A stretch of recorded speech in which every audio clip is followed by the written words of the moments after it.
બોલો રામદેવજી મહારાજની જય। રામદેવ પીર 12 બીજના ધણી કહેવાય છે। રામા પીર, હિંદવા પીર, રામસા પીર કહેવાય છે।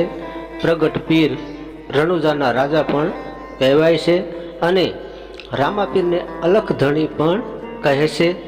સંતો કહે છે કે જ્યારે પાઠની પ્રથા ધીમી પડી ગઈ હતી ત્યારે રામદેવજી મહારાજે પાઠને આકાશ માર્ગથી ઉતારેલ, તેથી તેઓ અલખ ધણી કહેવાય છે।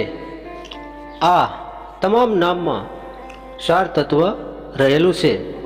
તો આજે આપણે રામાપીરને અલખ ધણી કેમ કહેવાય છે તે અંગેનું સાર તત્વ જાણીએ અને સમજીએ।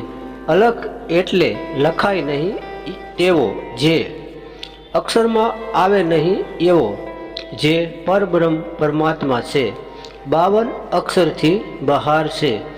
52 અક્ષર એટલે 25 તત્વ, 9 ઇન્દ્રિયો, 9 દેવતા, 3 ગુણ, 4 આપણા અંધકરણ, શ્વાસ અને ઉચ્છ્વાસ 2 તેનાથી બહારનું છે એટલે 52 થી બહાર કહેવાનો। સંતોની વાણીથી જાણીએ। એક ભજનની વાણી છે કે રમતો જોગી રે ક્યાંથી આવ્યો રે, આવી મારી નગરીમાં અલખ જગાવ્યો રે। રમતો જોગી ક્યાંથી આવ્યો રે।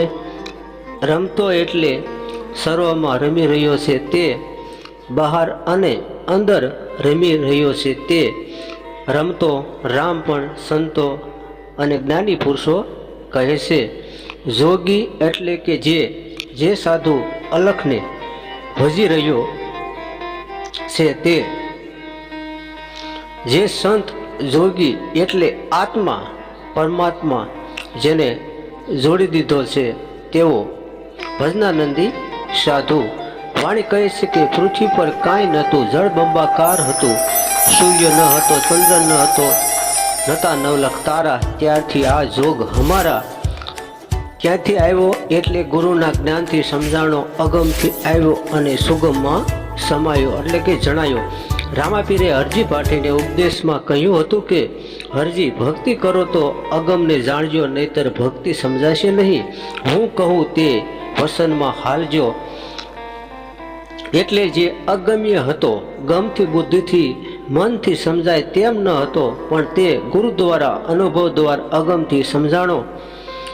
બીજી પણ એક વાણી છે, ધૂણી રે ધખાવી બેલી તારા નામની રે, અલખ ના રે નામની રે। આમ અલખ તે સર્વનો આધાર છે, કરતા હરતા છે, સત્ય સનાતન છે।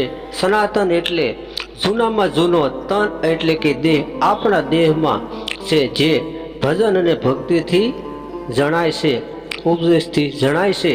ઉપ એટલે કે નજીકનો દેશ એટલે ગુરુનો દેશથી જણાય। ગુરુ જ્યારે શબ્દ શ્રુતાનું મિલન કરાવે ત્યારે તે જણાય। વ્યક્તિ ઉપદેશ લઈ શકતો નથી, વ્યક્તિ ભજન કરી શકતો નથી, સુરતા ઉપદેશ લે અને સુરતા ભજન કરી શકે।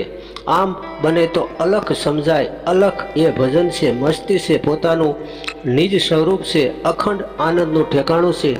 રામદેવજી અલખ પુરુષ અને અલખ અવતારી છે।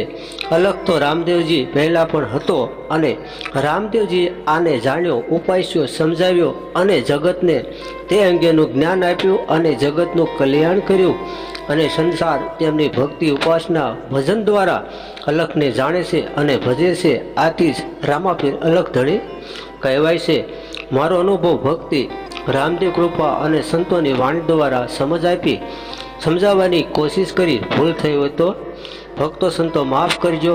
બોલો રામદેવ પીરજી મહારાજની જય।